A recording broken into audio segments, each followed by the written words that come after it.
Olá, muito bom dia. Começa agora mais um Café com Notícias. Estamos chegando ao fim do ano e tem aquela música que pergunta assim: então é Natal e o que você fez? O que você fez? É um momento que a gente para refletir e até fazer uma retrospectiva das nossas ações, das nossas conquistas. E às vezes bate aquele sentimento, não é? Meio de tristeza, meio de dúvida. E a gente não sabe por que se sente assim. Às vezes a gente fica triste, às vezes a gente fica feliz. E recentemente surgiu um nome para isso, não é? Um nome novo para dar sentido a essas emoções. E para falar sobre isso, eu recebo aqui no café a psicóloga Caroline Leite. Ela é especialista em terapia cognitiva comportamental. Nossa. E eu estou falando para vocês sobre dezembrite. É um termo novo, Sim. que parece nome de doença, né? Sim. Na verdade não é uma doença, Isso. mas tem relação aos sentimentos, muito voltados para esse sentimento de final de ano. Isso. Explica pra gente, Caroline. Então, Bom dia. Bom dia. Esse termo ele se popularizou bastante, né?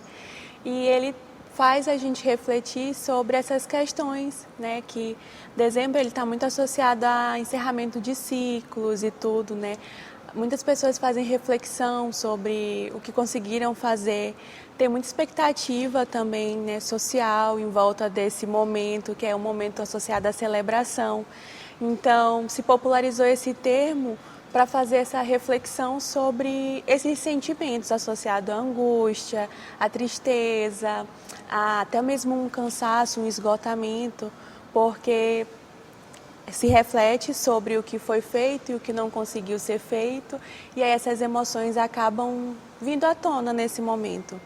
Para pessoas que têm algumas questões de saúde mental, essas questões até podem se potencializar nesse momento. Então, quem não tem nenhuma questão pode vir a aparecer, né, esses sentimentos, mas quem tem pode se potencializar também nesse momentinho aí de final de ano. Ultimamente a gente tem falado muito sobre emoções, a questão Sim. da saúde mental está sempre em evidência e ainda bem, porque o hábito era sentir e se calar e se fechar. Verdade. A mulher sente com muito mais intensidade, é cobrada de muitas formas e esse sentimento ele é maior na mulher, né? Assim, os casos são maiores, assim, essa parada para reflexão e em consequência disso mais angústia, mais ansiedade. As mulheres estão à frente, né? Numa estatística, se ela existe. Sim, sim. Essas questões relacionadas à saúde mental, em sua maioria, muitas vezes aparecem no público feminino, né? A gente sabe que não é uma coisa única, exclusivamente relacionada às mulheres, mas existe uma pressão social muito grande, né, em cima da gente. Então, acaba emergindo esse tipo de sentimento nas mulheres. Sem contar que também tem muita sobrecarga, né? A mulher ela precisa se dividir entre muitos papéis e atender essas expectativas. Então isso acaba trazendo ali uma sobrecarga e aí isso aparece, se somatiza em questões emocionais. E é esse ponto que você falou, não é? Não quer dizer que o homem também não sinta isso, Sim. porque existe também uma tendência do homem guardar seus sentimentos e não expor para manter aquela figura da pessoa, né? Exatamente. Intacta, forte, e que é um prejuízo, né? Inclusive nos relacionamentos e pode ser também um desencadeador de outras questões emocionais.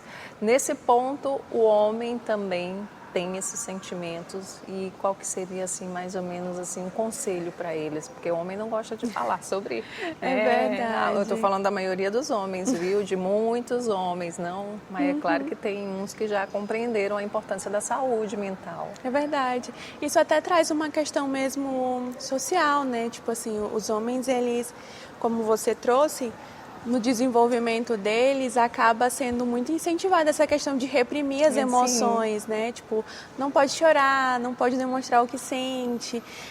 Essas questões emocionais acabam sendo muito ligadas às mulheres, então eles tendem a reprimir com sinônimo isso. de uma fraqueza, como se fosse algo, Exatamente. uma fraqueza na mulher, não é? Exatamente. Colocando a mulher lá naquele patamar de sujeito frágil, não é delicado, que não tem competência e por isso ela é tão questionada de maneira geral na sociedade por conta dessa cultura, mas essa cultura ela traz prejuízo para os homens também, Com né? certeza. Essa repressão, né? Ele reprimiu o sentimento. Que tipo de prejuízo seriam esses, Carolina? No final do ano, às vezes também aparecem muitas questões relacionadas a aspectos financeiros, né? Porque a gente sabe que é uma época do ano em que a gente gasta um pouco mais, né? Então tem essas expectativas de metas que precisam ser alcançadas. E como existe também essa questão ali do homem ser, né, O provedor, essa figura, né? Então tende a aparecer algumas questões relacionadas a isso mais forte assim para os homens. Então assim, acho que é suspeita para me falar, né? A gente é psicóloga, então a questão de verbalizar o que sente, né, de compartilhar com pessoas que a gente confia, que a gente pode se abrir, né, que a gente sente que é um ambiente seguro, é importante para poder tirar um pouco de si essa sobrecarga que às vezes fica, né, esse peso que às vezes fica. Então, normalmente é esse o conselho que a gente dá, né, de procurar alguém, conversar, mas ficar atento também, né, se houver alguma mudança de comportamento, se começa a ficar um pouco mais triste. Ou isolado, não é? Isso. Existe uma tendência ao isolamento. Eu acho que o ponto é você compreender que essa sensação é algo que é normal, não é? Isso é uma consequência de um movimento social. Durante o ano a gente está sempre buscando muitos, ou no emprego, ou no trabalho, ou no estudo. Sempre isso é uma tendência normal do ser humano, não é? A gente sempre está caminhando para frente. No final do ano o ciclo fecha, as lojas fecham, as escolas entram de férias, então a tendência é as pessoas se recolherem, família e tudo. E aí tem outro ponto. Quem não tem essa rede de apoio, vive sozinho, entendeu? O idoso, como é que fica esse cuidado com a dezembrite? É verdade, né? Com certeza existem essas pessoas, né, que não têm essa rede de apoio. E aí é interessante, né, pensar que rede de apoio também não é só pessoas da família. Então, existem amigos, existem outras pessoas com quem a gente pode se conectar que podem ser essa rede de apoio para a gente. Então, é interessante a gente sempre estar buscando incorporar no nosso ciclo social pessoas que podem fazer esse apoio para a gente nesses momentos, né? Selecionar essas pessoas, trazer para perto, cultivar essas relações, porque isso impacta positivamente nas questões relacionadas à saúde mental, principalmente nessa época do ano, como você trouxe, né? Que as pessoas tendem a se reunir para celebrar, né? Então é bom a gente ter esse grupo que a gente pode se unir e celebrar também juntos. E a gente vê no comportamento social, assim, que a cada geração, né, esse comportamento vai mudando de acordo com aquilo que está acontecendo no mundo, não é? Que existe, sim, uma tendência de isolamento, não é? As pessoas já com a facilidade de pedir tudo pelo celular, resolver a vida pelo celular, é claro que essa tendência, ter o streaming em casa para assistir o filme na hora que quer, aumenta a chance, né, a pessoa se acomoda, né, gosta de estar no conforto do lar, e isso não é problema nenhum, não é? Mas assim, esse isolamento também traz prejuízos. E em dezembro, a dezembrite se aproveita muito disso, né? Mas, Carolina, a gente vai para um rápido intervalo e já a gente volta para falar um pouquinho sobre sintomas e também tratar, né? Aliás, ela vai nos orientar sobre como evitar esse sentimento. A gente volta já com Café com Notícias, não saia daí.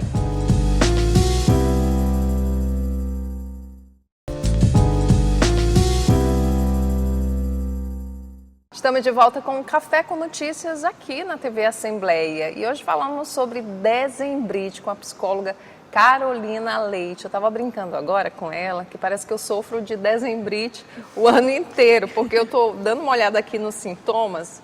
Alteração do sono, insônia, sono agitado, inclusive o sono é um ponto muito importante na vida do ser humano, não é? e entre outras coisas, mas assim, isso está muito relacionado a essa vida agitada, essa demanda muito alta, a gente ter que produzir muito, não é? Mas é para a gente prestar atenção no final do ano sobre isso, porque é aquilo que a gente estava falando antes, né?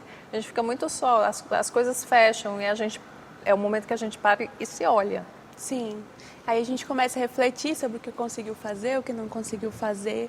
Aí acaba emergindo esses sentimentos de maior angústia nesse final de ano, né? Por ter ou não alcançado as metas que a gente planejou no início do ano.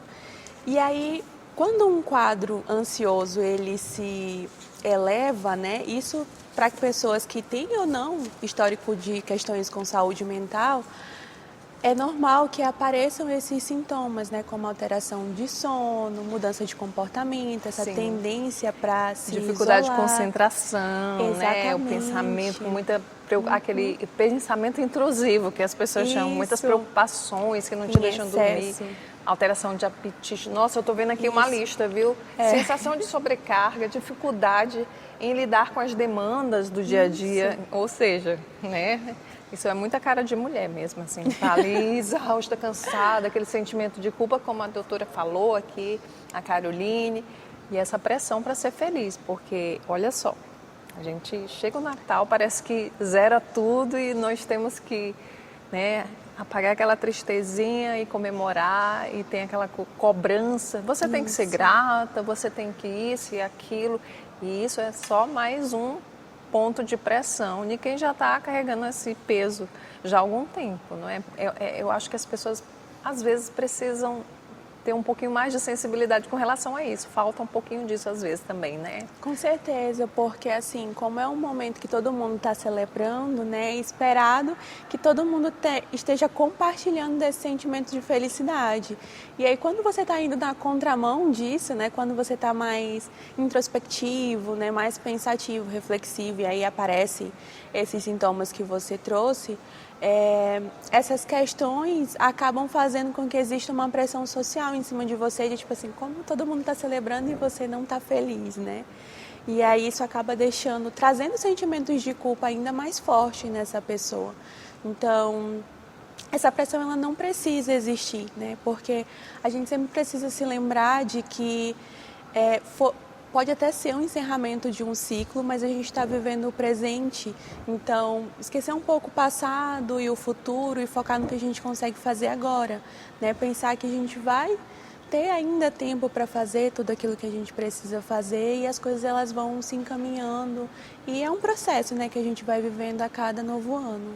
E lembrar, né, porque nós não somos padronizados, somos diversos e às vezes essa introspecção é uma necessidade dessa pessoa, né? Hoje em dia a ciência, a pesquisa tem identificado que pessoas são diferentes de fato, inclusive com relação ao comportamento delas sobre determinadas coisas. A sociedade tem essa pressão, cobrando para que você esteja o tempo todo bela, sorrindo e tudo, mas esqueceu, de certa forma, de pregar que a escuta, o diálogo é algo muito necessário. A gente fala da Dezembrite e se aconselha a compartilhar o sentimento, buscar uma pessoa, conversar, mas será que as pessoas estão prontas para ouvir? Você percebe isso também? Eu acho que é via de mão dupla. Com certeza. A gente vive hoje num momento em que existe mesmo esse movimento mais em que as pessoas elas têm essa dificuldade, né, de estar aberto a ouvir o que o outro tem para falar.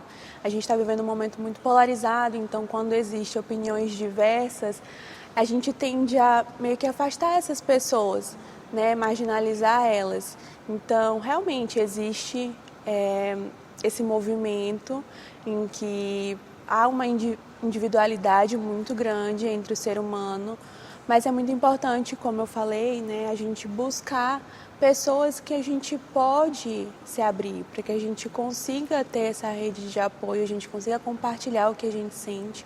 Porque com certeza quando a gente guarda esses sentimentos, isso vai se somatizando. E pode virar uma doença. Aí sim, a Dezembrite pode se tornar um problema sério, não é? Exatamente. E aí a gente vê que, assim, E não é nem que as pessoas não queiram te ouvir também, né? É porque todo mundo está muito Exatamente, ocupado, sobrecarregado com suas questões, não é? Mas assim, quando um amigo te buscar, uma amiga te buscar para, sei lá, às vezes ele não quer nem falar, não é? Às vezes quer apenas sair ou contemplar o mar, dar uma voltinha, espairecer, falar de outras coisas, a gente tem que ter um pouco mais de sensibilidade para ouvir o outro sem julgar, porque sempre tem um julgamento e ela, mas por que você não fez isso? Por que não fez aquilo? Não, acho que ouvir, você que né, especialista nisso, na escuta, não é? Eu acho que ouvir, às vezes, até salva, né, a pessoa. Com certeza. A gente ouve muito isso, né? Ah, eu no seu lugar não faria isso, né?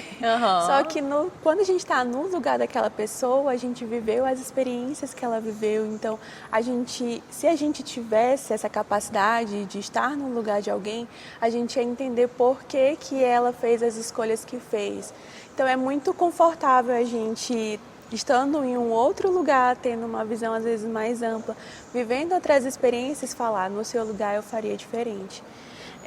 A gente como psicólogo, né, nós como psicólogos, a gente faz esse movimento de suspender as crenças que a gente tem. Então é um ambiente realmente em que não existe julgamentos, em que o que eu faria não é importante, porque não é sobre mim aquele momento, é sobre o que a pessoa está vivenciando. Então é difícil trazer isso para outras pessoas, né? Eu acho que é difícil que outras pessoas consigam fazer isso. Mas falando como do lado de um amigo que precisa ouvir um outro amigo, é realmente muito interessante que a gente consiga ter esse olhar empático sobre o outro, para que a gente consiga... Ainda mais no final do ano, não é? Porque Exatamente. Não é um ano para você querer, não é um ano só, um final do ano, lógico, é para reunir, para celebrar, não é só para pensar também em coisas que você não conseguiu conquistar ou deixou de fazer. Olha, lembre-se dos pontos que você conquistou, né? Que foram positivos na sua vida, para você até vibrar. Hoje se fala muito em vibração, né? Vibrar positivamente para que 2026 seja um ano também de conquista. A gente também não pode parar só naquele ponto negativo. E é claro que há pessoas que escutam, há pessoas que oferecem um ombro, há pessoas que acolhem, não é? E ter um nome para todos esses sentimentos que ocorrem com muita frequência, eu acho que isso é muito geral, viu? O nome Dezembrite, eu acredito que foi super necessário, né? Dar um nome a esses sentimentos acumulados, não é? Para que a gente possa observar de um jeito bem melhor. Carolina, eu queria te agradecer a presença aqui no Café com Notícias, né? Tuas orientações são super necessárias. E aí, você que está em casa, se tiver alguma dúvida, como é que faz para conhecer mais o trabalho da Caroline? Eu estou nas redes sociais, né? Mas eu também atendo na clínica com Cardio. Então a gente faz um trabalho voltado para essas questões relacionadas à ansiedade. Um ponto também que às vezes aparece no final do ano, como você falou, né? Existem alterações de apetite nesse momento. Então às vezes é comum que se coma em excesso para poder saciar um pouco dessas questões emocionais, né? A gente tá aí uma explicação, viu? O exagero na ceia do Natal. Né? Exatamente. É algo comum às vezes, então vocês podem me achar através desses lugares. Qual o teu Instagram? É Psi Caroline Leite, que é o meu nome. Então, muito obrigada mais uma vez. Excelente Natal, excelente 2026. A gente está aqui sempre à disposição quando você tiver alguma novidade, quiser trazer alguma orientação para o nosso público. A gente está aqui de portas abertas. Muito obrigada. Obrigada a vocês também pela audiência. E o Café com Notícias de hoje fica por aqui.